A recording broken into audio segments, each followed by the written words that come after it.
dear aspirants, welcome in my YouTube channel Sumitra the way of success.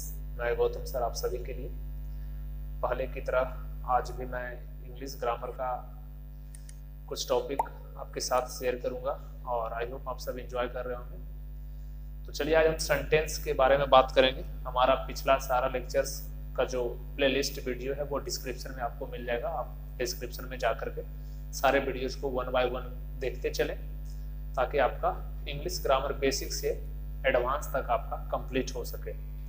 तो और एक बात और कि जो भी आप हमारे चैनल पर नए हैं तो कृपया चैनल को सब्सक्राइब कर बेल आइकन को दबा कर ताकि आपका जो भी वीडियोज अपलोड हम करें उसका नोटिफिकेशन आपको मिलता चले। तो चलिए सीधे अब क्लास की शुरुआत करते हैं। आज का सेंटेंस आज हम पढ़ेंगे सेंटेंस। सेंटेंस सेंटेंस का मतलब होता है वाक्य। सेंटेंस का मतलब होता है वाक्य और सेंटेंस 5 प्रकार के होते हैं। ठीक है, सेंटेंस 5 प्रकार के होते हैं। एक होता है आपका, आप लिख सकते हैं यहाँ पर कि there are 5 kinds of sentence. There are 5 kinds of sentence. पहला होता है असर्टिव सेंटेंस। आपको दिखाई दे रहा होगा क्लियर, असर्टिव सेंटेंस। इसको डिक्लेरेटिव सेंटेंस भी बोला जाता है। इसको डिक्लेरेटिव सेंटेंस भी बोलते हैं। ठीक है, जिसको हिंदी में कथनात्मक वाक्य भी बोलते हैं, आप लिख सकते हैं। आपका दूसरा है इंटरोगेटिव सेंटेंस। इंटरोगेटिव सेंटेंस जिसको हम प्रश्नवाचक वाक्य भी कहते हैं। तीसरा है आपका इंपेरेटिव सेंटेंस।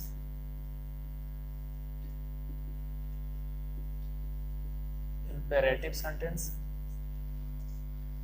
और चौथा है ऑप्टेटिव सेंटेंस।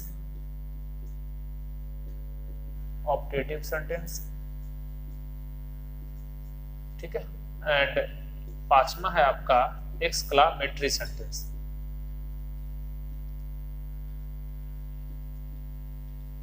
पांचवा है एक्सक्लामेटरी सेंटेंस जिसको आज्ञा सूचक वाक्य बोलते हैं। इंपेरेटिव सेंटेंस को और ऑप्टेटिव सेंटेंस को कामना सूचक वाक्य बोलते हैं। एक्सक्लामेटरी सेंटेंस को विस्मय सूचक, जिसको देख करके सडन फीलिंग ऑफ माइंड आए, कुछ अचानक चीज आपने देखा, तो हम वन बाय वन सबको जो है हम इसको देखेंगे। Assertive sentence, interrogative sentence, imperative sentence, optative sentence है, एक्सक्लामेटरी सेंटेंस। इस प्रकार से मेन रूप से 5 प्रकार होते हैं सेंटेंस के। सभी सेंटेंस के अलग अलग फॉर्म्स को हम पढ़ेंगे और धीरे धीरे उसका हम स्टडी करेंगे बिल्कुल इजी वे में। आप इसका स्क्रीनशॉट ले सकते हैं या आप इसे नोट करें। तो इस हिसाब से आप जो है इसको नोट कर लें। अब एक एक करके सारे सेंटेंस को हम विश्लेषण करके पढ़ेंगे और डिटेल में पढ़ेंगे। बस आप कंटिन्यू हमारे साथ बने रहें ताकि आपको हम हर वो चीज जो इंग्लिश का बेसिक है उसका हम आपको बेसिक दे सकें। इजी वे में आप इंग्लिश सीख पाएंगे। तो ये आपका, इस हिसाब से आप सीधे चलेंगे हम असर्टिव सेंटेंस के बारे में। ठीक है, असर्टिव सेंटेंस होता क्या है। पहला सेंटेंस को हम नजदीकी से जानेंगे असर्टिव के बारे में। असर्टिव सेंटेंस यानी आप लिख सकते हैं असर्टिव सेंटेंस में कि वो सभी वाक्य जो साधारण रूप से कही गई हो उसे असर्टिव सेंटेंस कहते हैं। जिसमें कोई घोषणा हो, कोई सिंपल बात हो, आप उसे हम जो सीधे तरीका में, आसान भाषा में, साधारण रूप में कोई बात कही गई हो उसे असर्टिव सेंटेंस कहते हैं। जो सीधा सीधी, जिसमें कोई ज्यादा घुमावदार ना हो, है ना। यानी सिंपल भाषा में वो सभी बातें जो हम यूजुअल अपने रियल लाइफ में यूज करते हैं उसके मैक्सिमम सेंटेंसेस जो होते हैं वो असर्टिव सेंटेंस के ही होते हैं। तो असर्टिव सेंटेंस को हम 2 भागों में बांट सकते हैं। असर्टिव सेंटेंस इसका 2 भाग होता है। असर्टिव का एक होता है अफर्मेटिव सेंटेंस, अफर्मेटिव, और दूसरा होता है निगेटिव। अफर्मेटिव और निगेटिव सेंटेंस। असर्टिव का 2 भाग होता है। एक होता है अफर्मेटिव, इसको आप पॉजिटिव भी बोल सकते हैं, पॉजिटिव सेंटेंस और एक नेगेटिव तो है ही। अब आपको इस दोनों सेंटेंस को अपने तरीके से पढ़ना है। तो पॉजिटिव सेंटेंस यानी इसमें आप लिख सकते हैं कि व्हेन, दिख रहा है आपको? हाँ, चलिए मैं आपको अलग करके बता दूं कि आप लिख लीजिए कि असर्टिव सेंटेंस दो प्रकार के होते हैं, एक अफर्मेटिव सेंटेंस और दूसरा नेगेटिव सेंटेंस। इसको हम अलग तरीकों से लिखेंगे और वन बाय वन करके हम इसको देखते हैं। अफर्मेटिव सेंटेंस, असर्टिव सेंटेंस का दो भाग, अफर्मेटिव और नेगेटिव। तो असर्टिव आपने देखा और मैं आपको अफर्मेटिव को डिस्क्राइब करता हूं। Affirmative sentence, affirmative sentence. तो अफर्मेटिव सेंटेंस में आप क्या कह सकते हैं, लिख सकते हैं कि when the statement, when the statement, यहां तक दिखाई दे रहा है? हाँ, when the statement is positive और affirms something, that is called affirmative sentence। यानी वैसा वाक्य जो सकारात्मक हो और जिसमें कुछ घोषणा जैसी बातें कही गई हो, यानी वो सेंटेंस जो सकारात्मक हो। जिसे आप एक ईमानदार व्यक्ति हैं, है ना, राम मेरा भाई है, प्रधानमंत्री कल पटना आएंगे, तो ये सभी ये जो बातें हैं ये सब अफर्मेटिव होता है, जिसमें सकारात्मक जैसी कोई भावना व्यक्त हो रही है ना। आप फॉर एग्जांपल कोई भी सेंटेंस एक दो आप लिख सकते हैं, जैसे कि, है ना, कि आप लिख सकते हैं कि you are an honest man, etcetera etcetera. यानी इस प्रकार की जो बातें साधारण रूप से जो कही गई है वो आप पॉजिटिव सेंटेंस में आता है। इसे आप अफर्मेटिव सेंटेंस को हम पॉजिटिव सेंटेंस भी कह सकते हैं। इसको भी आप नोट कर सकते हैं। और अब मैं आपको बताता हूं नेगेटिव सेंटेंस के बारे में, और नेगेटिव को भी आपको मैं डिटेल में बताता हूं। अफर्मेटिव आपने सीखा और समझ में आया। अफर्मेटिव के बाद मैं आपको नेगेटिव भी आपको मैं विस्तार से बताऊंगा, ठीक है। नेगेटिव भी मैं आपको विस्तार से बताऊंगा। बस आप हमारे लेक्चर्स को शेयर करते रहें ताकि मैं लाइव आकर करके बहुत बड़ा बड़ा क्लास पे मैं आपके सामने प्रस्तुत करूंगा। तो सीधे चलिए देखते हैं एक दूसरा का नेगेटिव सेंटेंस। दूसरा जो है नेगेटिव सेंटेंस, नेगेटिव सेंटेंस आप इसमें कह सकते हैं कि when the statement, when the statement is negative, when the statement is negative और denial something। जब वाक्य का कथन नकारात्मक हो, वाक्य का कथन क्या हो, नकारात्मक हो, एवं इनकार जैसी कोई बातें कही गई हो। जब वाक्य का कथन नकारात्मक हो और इनकार जैसी कोई बातें कही गई हो तो वो वाक्य जो होता है नकारात्मक होता है, नकारात्मक, है ना। तो नकारात्मक जैसे आप उदाहरण के लिए आप फॉर एग्जांपल समझ सकते हैं, She will never comes on time, ठीक है। She never comes on time, she never comes on time, ठीक है। She never comes on time, वह कभी भी समय पर नहीं आती है। Ram will not go there, Ram वहां नहीं जाएगा। तो नॉट आ गया यानी सेंटेंस क्या हो गया, नेगेटिव। नेवर आ गया तो सेंटेंस क्या हो गया, नेगेटिव। यानी नो, नॉट, नेवर से नेगेटिव सेंटेंस बनाए जाते हैं। तो अब मैं नेगेटिव सेंटेंस का डिफाइन अलग तरीका से कराऊंगा, जिसमें आप नेवर के बारे में सीख पाएंगे, नॉट के बारे में सीख पाएंगे, तो वो सभी। तो पहले मैं आपको सीधे कुछ पॉइंट्स बताता हूं नॉट से संबंधित, कुछ महत्वपूर्ण पॉइंट आप इसे नोट कर लें, मैं इसको मिटाता हूं। आप बस कंसंट्रेशन के साथ हमारे लेक्चर्स को देखते रहे, आपको सब चीज बिल्कुल समझ में आएगा। अगर कहीं कोई दिक्कत है तो आप कमेंट के माध्यम से आप हमें बता सकते हैं। तो नेगेटिव सेंटेंस का डिटेल आपने देखा। अब आप नोट कुछ मैं बता रहा हूँ, कुछ नोट्स मैं आपको लिखाता हूँ, तो आप लिख लीजिए। आप नोट नंबर 1 करके लिख लीजिएगा, मैं लिख भी देता हूँ यहाँ पे। नोट नंबर 1, इसके बाद नोट नंबर 1 लिखना है कि किसी भी सेंटेंस में नॉट का यूज, है ना, आपको लिखना है कि किसी भी सेंटेंस में नॉट का यूज ऑक्सिलरी वर्ब के बाद किया जाता है। किसी भी सेंटेंस में नॉट का यूज ऑक्सिलरी वर्ब के बाद किया जाता है। आपको बिल्कुल इजी वे में हम सिखा रहे हैं और बिल्कुल मल्टी लैंग्वेज आप कह सकते हैं, यानी कि इजी भाषा में, आपके अपने क्षेत्रीय भाषा, और मतलब जो स्टूडेंट बिल्कुल इंग्लिश में जीरो है वो आप जो है सीख सकते हैं हमारे यहाँ। अब इसका एग्जाम्पल के साथ हम बताते हैं कि हमने लिखा you are not a good man, है ना। तो देखिए क्या है, आर जो है ऑक्सिलरी वर्ब है, इस सेंटेंस में आर जो है वो ऑक्सिलरी वर्ब है, और नॉट का जो यूज किया गया है वो ऑक्सिलरी वर्ब के बाद किया गया है। तो सेंटेंस में कहीं भी, है ना, she is not a bad girl, तो देखिए यहाँ भी इज जो है वो ऑक्सिलरी वर्ब है, इज क्या है, ऑक्सिलरी वर्ब है, और नॉट का जो यूज किया गया है वो इज के बाद किया गया है। यानी किसी भी सेंटेंस में नॉट का जब हम यूज करेंगे तो ऑक्सिलरी वर्ब के बाद ही करेंगे, है ना।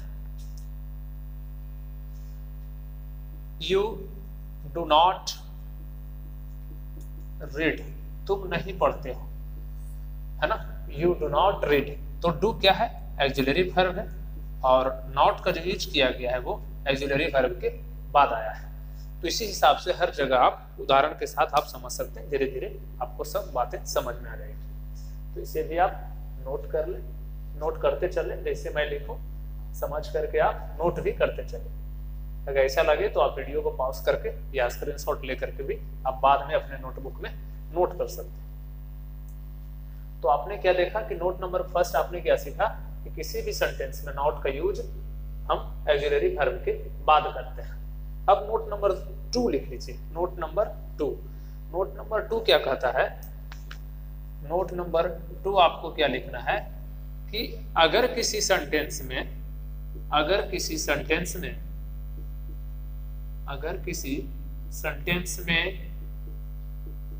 दो या दो से अधिक ऑक्सिलरी वर्ब का यूज किया गया हो, वर्ब का यूज किया गया हो, है ना, ऑक्सिलरी वर्ब का यूज किया गया हो, अगर किसी सेंटेंस में दो या दो से अधिक ऑक्सिलरी वर्ब का यूज किया गया हो तो नॉट का यूज पहले ऑक्सिलरी के बाद करेंगे, पहले ऑक्सिलरी के बाद करेंगे। ठीक है, आपको हम लिख भी दे रहे हैं, इतना मेहनत कर रहे हैं तो आपका लाइक भी बनता है और सब्सक्राइब भी बनता है और शेयर भी बनता है, सब कुछ करते चले साथ ही साथ, पढ़ाई के साथ साथ। तो अगर किसी सेंटेंस में दो या दो से अधिक ऑक्सिलरी वर्ब का यूज किया गया हो, यानी एक सेंटेंस में, इसके पिछला बार आपने कैसे पढ़ा, नोट नंबर 1 क्या था कि सेंटेंस में नॉट का यूज ऑक्सिलरी वर्ब के बाद करते हैं, लेकिन अगर सेंटेंस में दो ऑक्सिलरी वर्ब आया हो या दो से अधिक आया तब नॉट का यूज कैसे करेंगे। तो उसमें क्या है कि आप फॉर एग्जांपल समझ सकते हैं, हमने लिखा this plate has not been washed, दिखाई दे रहा है, यानी this plate has not been washed, यह प्लेट जूठा है या इस प्लेट को धोया नहीं गया है, इसका मतलब। तो this plate subject of the sentence, यानी द प्लेट, दिस प्लेट जो है क्या है, सब्जेक्ट हो गया। अब हैज जो है आपका ऑक्सिलरी वर्ब समझने के लिए आप लिख सकते हैं, ये ऑक्सिलरी वर्ब पहला हो गया, बीन आपका ऑक्सिलरी वर्ब 2 हो गया, और ये आपका मेन वर्ब। तो आपने क्या देखा, इस सेंटेंस में दो ऑक्सिलरी वर्ब है, एक ऑक्सिलरी वर्ब आपका हैज हो गया और दूसरा ऑक्सिलरी वर्ब बीन हो गया।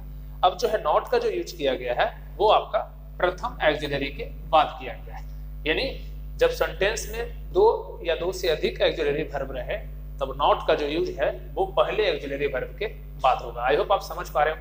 तो इस हिसाब से आप इसे समझ सकते हैं। हमने लिखा you should not have bothered.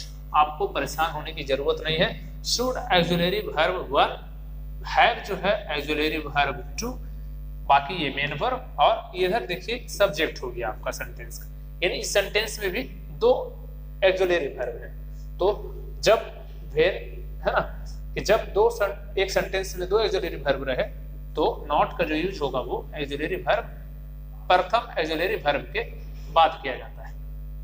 प्रथम ऑक्सिलरी वर्ब के बाद किया जाता है। ठीक है, तो ये आपका हो गया यहाँ पर भी। और ये आपका you should not have bothered and this plate has not been washed. ये आपके दो एग्जांपल के साथ आप इस चीज को समझ सकते हैं। अब मैं इसके बाद और भी बताता हूँ। अब मैं हट जा रहा हूँ, आप इसको स्क्रीनशॉट ले सकते हैं या इसे वीडियो पॉज करके आप लिख सकते हैं। अब नोट नंबर हम आगे की बात करेंगे जिसमें आपको कंप्लीट बेसिस सब कुछ समझ में आएगा बिल्कुल इजी तरीका से। तो इस प्रकार से कंटिन्यू आप जो है लिखते चले और मैं आपको बताता चलूंगा। बिल्कुल इजी वे में आप इसको सीख सकते हैं। ठंड है थोड़ा अभी तो समस्याएं हैं, बाकी समस्याएं तो कॉमन है, आते रहेंगे और जाते रहेंगे। तो कंप्लीट वे में स्लो ही सही और आप सीखते चले तो ज्यादा बेटर होगा। अब इसको मैं पूरा आपको सिखाऊंगा, सेंटेंस से संबंधित हर बात है। आप नोट नंबर नेक्स्ट में लिख लीजिएगा कि मेन वर्ब के बाद भी, नोट नंबर 3 लिख लीजिए और इसमें थोड़ा सा हट के रहेगा। मेन वर्ब के बाद भी, मेन वर्ब के बाद भी नॉट का यूज किया जाता है। नॉट का यूज किया जाता मेन वर्ब के बाद भी। अब अभी तक मैंने करा था कि नॉट का यूज जो है वो ऑक्सिलरी वर्ब के बाद होता है, लेकिन यहां मैंने लिखा कि मेन वर्ब के बाद भी नॉट का यूज होता है। मेन वर्ब के बाद भी नॉट का यूज होता है। तो अब वो कैसे होगा, ये बात सत्य कब होगा, चलिए मैं आपको बताता हूं। लिखा है यहाँ पे, अब फॉर एग्जाम्पल समझिए इसको। लिखा है आई एम नॉट रेडी। मैं एक छोटा सा उदाहरण देता हूं, आप इसे समझिएगा।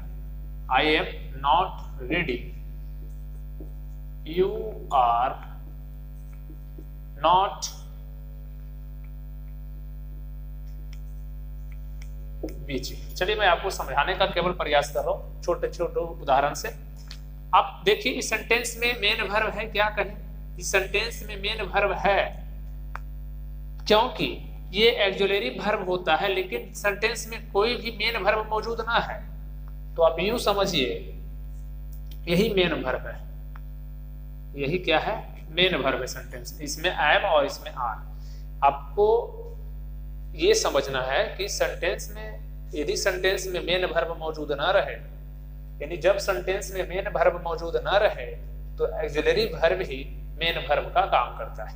यानी सिंपल भाषा आप समझ सकते हैं कि जब किसी मकान का, जब किसी घर में 2-3 लोग रह रहे हैं, कोई लड़का, माता पिता एंड एक सर्वेंट भी है इस घर में, तो ये सर्वेंट अगर ये तीनों के अब्सेंट में इस घर का मालिक जो है ये सर्वेंट ही बनता है, कुछ क्षण के लिए रखता है। यानी कि जब घर का मकान मालिक मौजूद ना रहे तो नौकर या रेंटर कह सकते हैं, दूसरे कोई और भी हो सकता है, तो कुछ क्षण के लिए इसका देख रेख करना और उसका मकान का दायित्व जो है उस नौकर का आ जाता है, और अगर कोई रेंटर है तो उसका आ जाता है। यानी जब मकान मालिक मौजूद ना रहे तो उनके अब्सेंटी में और मकान के जो लोग होते हैं उनका दायित्व बनता है कि हमें घर का देखभाल करें। सेम एयर, मतलब एक मैं छोटा सा ट्रिक टाइप बताना चाह रहा था कि आप बात को समझें। यानी सेंटेंस में जब मेन वर्ब मौजूद ना रहे तो ऑक्सिलरी वर्ब भी मेन वर्ब का काम करता है। आई होप आप समझ रहे हो कि जब सेंटेंस में मेन वर्ब मौजूद ना रहे तो ऑक्सिलरी वर्ब भी मेन वर्ब का काम करता है। इसलिए मैंने यहाँ पर लिखा था कि मेन वर्ब के बाद भी नॉट का यूज होता है। चलिए आप समझ रहे हो। अब एक और छोटी सी जानकारी मैं यहीं पर इसके बाद दे दूं, आप इसे लिख लें इसके बाद कि नो का जब हम यूज करेंगे सेंटेंस में, नो का सेंटेंस में किसका यूज करेंगे, नो का जब हम यूज करेंगे तो नो का यूज सेंटेंस में हमेशा नाउन के साथ ज्यादा उचित होता है। है। आप एक चीज लिख लीजिएगा नोट में, नोट नंबर 4 करके, कि नो का यूज, मैं बोल दे रहा हूँ नोट नंबर 4 में, कि नो का यूज जो है सेंटेंस में नाउन के साथ ज्यादा उचित होता है। नो का यूज सेंटेंस में नाउन के साथ ज्यादा उचित होता है। यानी कि जैसे मैंने लिखा no news is good news, आप देखिए यहाँ पर न्यूज जो है नाउन है और नो इसके पहले यूज किया गया, तो ये सेंटेंस कंप्लीटली सही है। लेकिन अगर होता क्या है, आप कभी कभी आप इसे लिख सकते हैं, मैंने लिखा नो शॉप्स आर ओपन, तो ये सही लग रहा है। लेकिन अगर हम इसको लिखेंगे शॉप्स आर नो ओपन, तो ये अकॉर्डिंग टू ग्रामर कहीं ना कहीं गलत होगा, ये गलत हो जाता है। नो शॉप्स आर ओपन बिल्कुल 100% सही है। आप स्पोकन में कह सकते हैं, स्पोकन में चलता है, तो हम ये नहीं कर सकते आप धीरे धीरे सीखने के लिए आपने बोल दिया तो गलत हो जाए, आप इससे चलेगा। लेकिन अकॉर्डिंग टू ग्रामर ये गलत हो जाएगा। नो शॉप्स आर ओपन, हमें आर के बाद हमने लिखा था कि ऑक्सिलरी वर्ब के बाद नॉट चाहिए, तो शॉप्स आर नॉट ओपन लिखेंगे तो ज्यादा बेटर होगा। अब ये जो है अगर हम इसमें नॉट लगा दें तो ये कंप्लीट रूप से ये भी सही हो जाएगा। तो आपने इसमें क्या सीखा कि नो का यूज जो है वो नाउन के साथ ज्यादा उचित होता है। नो के साथ पहले या तो बाद में नाउन रहे, हमें नो के साथ नाउन चाहिए। आपने ये चीज भी देखा। अब आप नोट नंबर 5 लिख लीजिएगा, नोट नंबर 5 ये लिख लीजिए कि नेवर के साथ भी, नोट नंबर 5 ये लिख लीजिए, नेवर के साथ भी नेगेटिव सेंटेंस बनाया जाता है ना, जो आपने उदाहरण में देखा भी होगा शुरू में। नेवर के साथ भी नेगेटिव सेंटेंस बनाया जाता है, नेवर के साथ। अब नेवर के साथ चलिए कैसे बनाते हैं नेगेटिव सेंटेंस, हम आपको दिखाते हैं। आपने लिख लिया नेवर के साथ भी नेगेटिव सेंटेंस बनाया जाता है। तो नेवर का मतलब क्या होता है, मैं आपको सिखाता हूं। नेवर का मतलब होता है not plus ever, not plus ever is equal to never, और नेवर का मतलब होता है कभी नहीं। नेवर को कभी नहीं इसलिए बोलते हैं क्योंकि इसमें नॉट और एवर दोनों होता है, ठीक है। इसमें नॉट के साथ क्या छिपा होता है, एवर। नॉट प्लस एवर बराबर नेवर होता है, समझ रहे हैं। आप इसे नोट करते चले, बिल्कुल इजी भी। कुछ उदाहरण भी आप इसके लिए लिख सकते हैं कि she never comes on time, Ram never tells a lie, है ना। राम कभी झूठ नहीं बोलता, हुआ कभी समय पर नहीं आती है। तो इस नेवर जो है यहाँ पर नेगेटिव सेंटेंस का निर्माण करता है, नेवर से भी। बाकी नेगेटिव सेंटेंस वैसे भी होते हैं जिसका अर्थ भी नेगेटिव होता है, जैसे स्कार्सली, रेयरली, सेल्डम, है ना, हार्डली। तो अनटिल, अनलेस, ये सभी वर्ड्स, बहुत सारे धीरे धीरे वर्ड्स को हम आगे चल करके पढ़ेंगे। तो आप इस तरीके से आप नॉट, अपने अफर्मेटिव सेंटेंस का पूरा डिटेल में आपको निचोड़ बताया, जिसमें कि आप क्या क्या सीखे। आप पॉजिटिव, अफर्मेटिव, पॉजिटिव, या आप नेगेटिव सेंटेंस, और नेगेटिव सेंटेंस में मैंने 4-5 पॉइंट जो लिखा है आपको, उसे भी आपने सीखा। तो इस हिसाब से बहुत सारे हैं। अब बाकी आपके पास रह गए 4 इंट्रोगेटिव। तो नेक्स्ट टॉपिक में मैं जो है आपका इंट्रोगेटिव सेंटेंस और इंट्रोगेटिव के साथ साथ बाकी जो है इंपेरेटिव, ऑब्जेक्टिव एंड एक्सक्लेमेटरी, वो सारा सेंटेंस में आपको नेक्स्ट वीडियो में क्लियर कर दूंगा। और मैं आपको अंत में फिर ये कहना चाहूंगा कि प्लीज आप हमारे चैनल को सब्सक्राइब करें और शेयर करना ना भूलें, साथ ही बेल आइकन भी दबा दें ताकि मेरा नोटिफिकेशन आपके पास पहुंचता रहे। और मेरे सभी वीडियो का लिंक का, प्लेलिस्ट का लिंक जो है डिस्क्रिप्शन में दे दिया गया है। आप वहां से जाकर के हमारे सारे लेक्चर्स भी इसके पहले जो अपडेट हुए हैं वो सीरियल वे में आप सीखते चलेंगे ताकि आपको इजी होगा। और अगर कोई समस्या हो तो कमेंट के माध्यम से आप बता सकते हैं। Thank you, all the best.